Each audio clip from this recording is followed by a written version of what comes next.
Asyhadu an la ilaha illallah wa asyhadu anna Muhammadar Rasulullah. Bismillahirrahmanirrahim. Alhamdulillahi rabbil alamin. Ar-Rahmanir Rahim. Maliki yaumiddin. Iyyaka na'budu wa iyyaka nasta'in. Ihdinas siratal mustaqim. Siratal ladzina an'amta 'alaihim ghairil maghdubi 'alaihim waladdallin. Rabbighfirli wa liwalidayya. Amin. Ya Rabbal Alamin. Assalamualaikum warahmatullahi wabarakatuh. Waalaikumsalam warahmatullahi wabarakatuh. Gimana kabarnya hari ini? Baik. Ada yang sakit? Pemirsa absen dulu ya. Abdul Hafid. Adelina. Oke, hari ini kita akan melanjutkan dari materi yang sebelumnya. Ada yang ingat minggu kemarin kita belajar tentang apa? Pasar. Semua ya? Ya, iya dong. Minggu kemarin.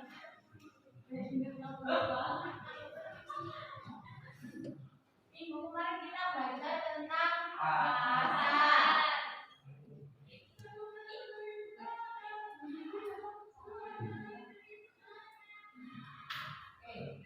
Yang pertama, Bu Marsha mau review dulu dari pengertian. Ada yang masih ingat pengertian pasar apa? Saya. Ya, apa mungkin? Pasar adalah tempat terjadinya proses interaksi antara permintaan dari pembeli dan penawaran dari penjual dari suatu barang atau jasa tertentu sehingga terbentuk harga keseimbangan pasar. Oke, agak panjang ya pengertiannya. Penawaran yang lainnya. Nah, selanjutnya bentuk pasar. Ada yang masih ingat? Bentuk pasar ada apa? Oke, pasar persaingan sempurna dan tidak sempurna. Materinya sudah. Minggu kemarin kita sudah belajar pengertian, peran dan bentuk-bentuk pasar. Nah, kita sekarang bahas tentang pasar persaingan tidak sempurna. Nah, bedanya apa, Bu? Pasar persaingan sempurna dan tidak sempurna. Kalau pasar persaingan sempurna, jumlah penjual dan pembelinya banyak. Nah, kalau persaingan tidak sempurna itu tidak balance. Bisa jadi penjualnya lebih banyak atau pembelinya lebih banyak. Dan salah satunya bisa mempengaruhi harga. Berarti penjual bisa mempengaruhi harga atau pembelinya bisa. Untuk belajar materi persaingan tidak sempurna, Bu Marsha hari ini tidak menjelaskan dulu. Nah, jadi Bu Marsha pakai model pembelajaran discovery learning. Jadi nanti silakan kalian explore, boleh lihat YouTube, boleh lihat buku tulis, boleh lihat artikel atau jurnal. Nanti kalian cari materinya, terus kalian presentasikan. Nah, setelah itu baru Bu Marsha review. Jadi Bu Marsha tidak menjelaskan dulu. Nah, pasar persaingan tidak sempurna. Contohnya ada banyak. Nomor 1, pasar monopoli. Nah, nomor 2, pasar duopoli. Nomor 3, pasar oligopoli. Nomor 4, pasar monopoli. Selain ini masih ada lagi pasar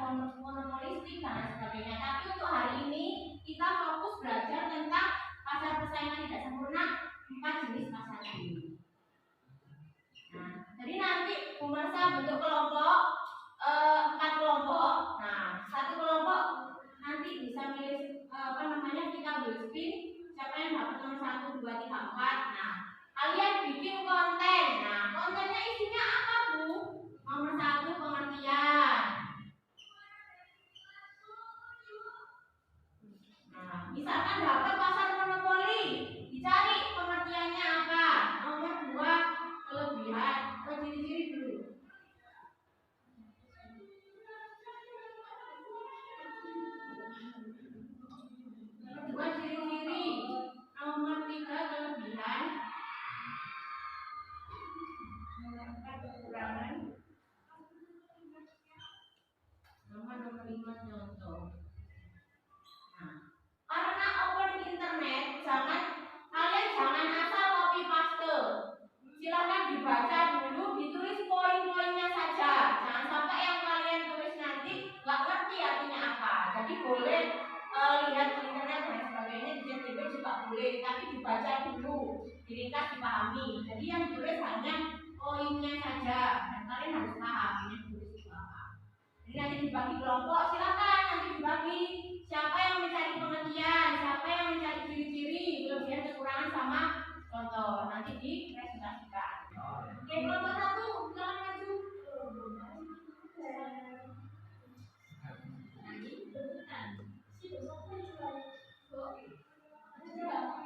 maju.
Yang mau bikin itu kan udah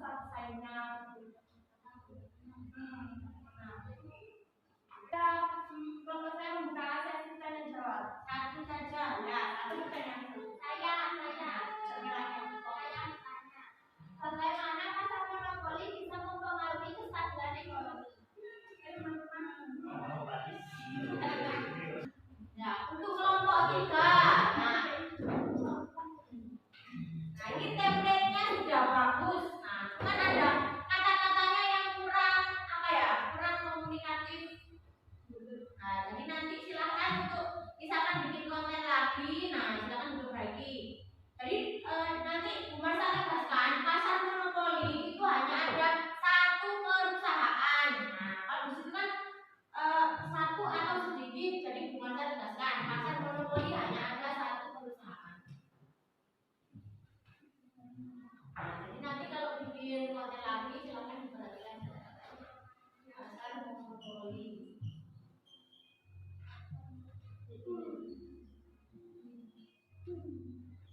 Tadi sudah disebutkan contohnya apa pasar monopoli? PLN. Nah, PLN itu punya pemerintah apa swasta? Pemerintah. Ya. Masa pemerintah nih? Pemerintah. Nah, kenapa kok PLN ini dipegang pemerintah? Karena ada undang-undangnya. Jadi yang mempengaruhi hasil hidup orang banyak itu dipegang oleh pemerintah. Contohnya PLN. Nah, bayangkan kalau misalkan PLN ada macam-macam perusahaan. Nah, pasti kan kabelnya lebar-lebar di mana-mana. Ada PLN, PLP, PLM dan sebagainya. Jadi yang mempengaruhi hasil hidup orang banyak dipegang oleh pemerintah. Untuk masuk itu karena dua perusahaan itu kan sama-sama besar. Terus jadi kita harus ingin menyainginya itu harus memiliki modal yang sangat tinggi. Contoh pasar Indofood dan Mixfood bisa menghasilkan bagaimana pasar monopoli bisa lebih menguntungkan konsumen? karena pasar monopoli punya efisiensinya tinggi serta dalam jangka panjang berupaya membentuk dari biaya rata-rata minimum sehingga produksi dapat terjadi dengan biaya rendah yang mempengaruhi harga konsumen. Yang pertama terdiri dari dua perusahaan atau lebih. Beda ya dari monopoli sama duopoli. Asal oligopoli ini lebih dari dua perusahaan atau lebih. Ciri yang kedua, produk yang dijual ketika biasanya bersifat homogen. Homogen itu jasa atau barang yang tidak memiliki karakteristik atau tidak dapat didapatkan dari barang yang serupa.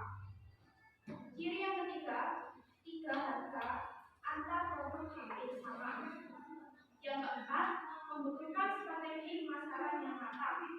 Dan ciri yang terakhir, suatu aturan bahwa sebuah perusahaan atau produsen dapat mempengaruhi produsen lainnya. Nah, itu tadi presentasi kami. Jika ada yang mau ditanyakan, silakan.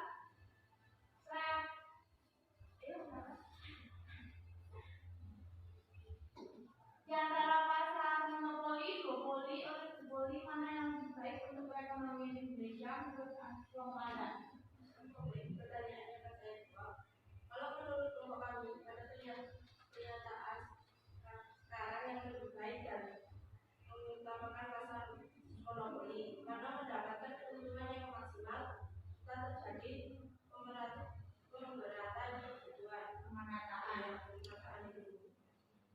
Ini ada tahu pengertian pasar monopoli? Tidak tahu.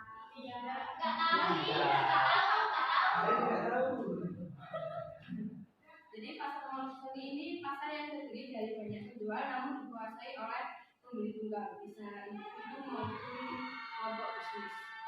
Keadaan pasar monopoli ini dengan jumlah penjual yang banyak dan pembeli tunggal. Sedikit, nah ini cuma ada satu pembeli. Nah, kalau di desa itu yang peternak sapi banyak, yang beli cuma satu, apa nggak rebutan? Nah, jadi pembelinya seperti raja. Jadi dia memilih yang kualitasnya paling bagus. Sama dengan petani coklat juga kayak gitu. Karena ini di kondisi tertentu. Tadi kalau main kelompok semuanya sudah bagus, sudah bisa bikin konten, sudah bisa menjelaskan pakai kata-kata sendiri. Kalau ada kekurangan nggak masalah, kita perbaiki di pertemuan selanjutnya. Ini semuanya sama ya, bikin infografis. Ya. Berarti minggu depan harus bikin konten lain. Polisi kan belum. Nah,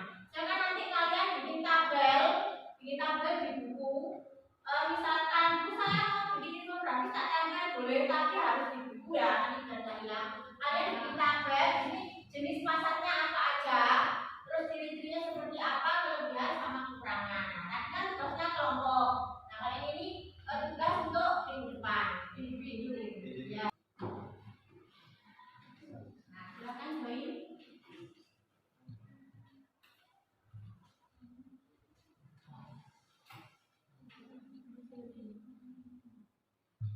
Tulis namanya.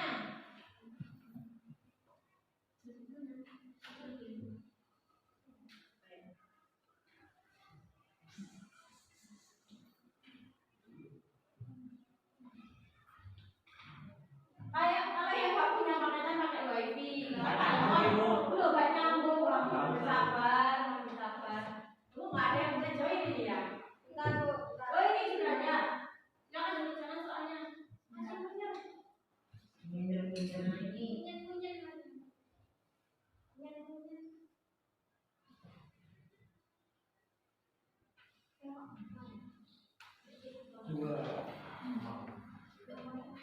Ini dua aku tak? Enggak, jangan bisa. Oke, satu ini sudah ada. Sasha, Melani sudah masuk.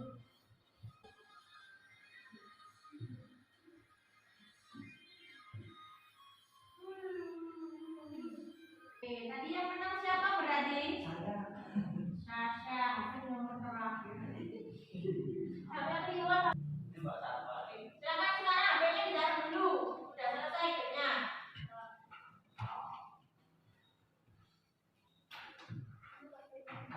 Ya, tadi dari awal sampai akhir, nah kita sudah review materi sebelumnya, sudah belajar bentuk-bentuk pasar persaingan tidak sempurna.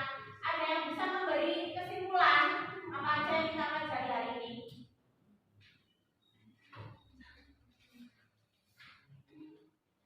Ada yang bisa kasih kesimpulan?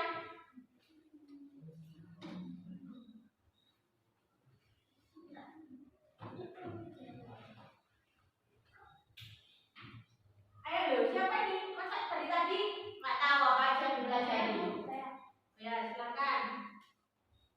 Struktur pasar terdiri dari pasar persaingan sempurna dan pasar persaingan tidak sempurna. Pasar persaingan sempurna jumlah penjualnya dan pembeli banyak, namun tidak dapat mempengaruhi harga.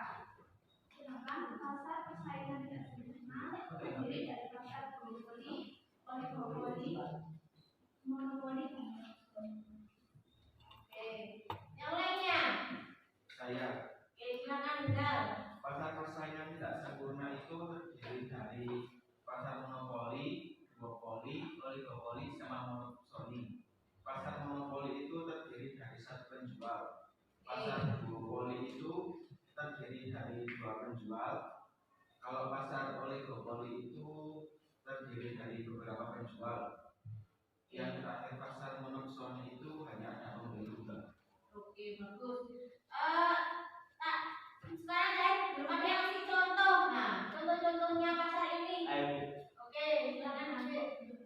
Contoh pasar monopoli ada PLN, Pertamina. Contoh pasar duopoli ada Indofood dan Exos. Contoh pasar oligopoli Sampurna, Honda. Terus. Sudah. Oke. Tadi sudah ada 3 yang memberikan kesimpulan. Oke, bagus. Berarti semuanya memperhatikan ya dari awal. Pasar persaingan sempurna berarti jumlah pembeli sama penjualnya. Gimana kalau persaingan sempurna? Banyak, sama-sama banyak. Kalau pasar persaingan tidak sempurna, beragam. Nah, kalau pasar monopoli, satu. Contoh yang paling dikenal PLN. Kemudian duopoli, 2. Contohnya Indofood. Kalau oligopoli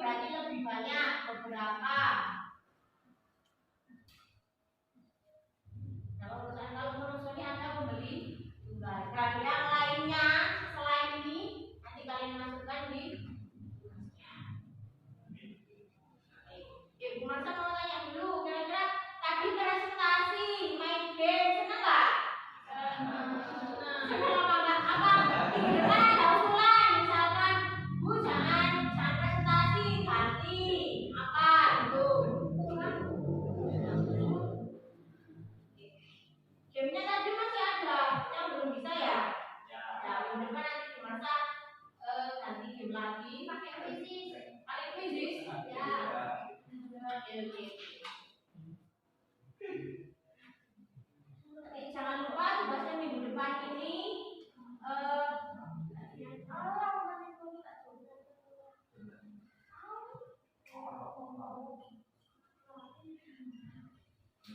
depan kita melanjutkan bentuk-bentuk pasar persaingan tidak sempurna. Sampai sini ada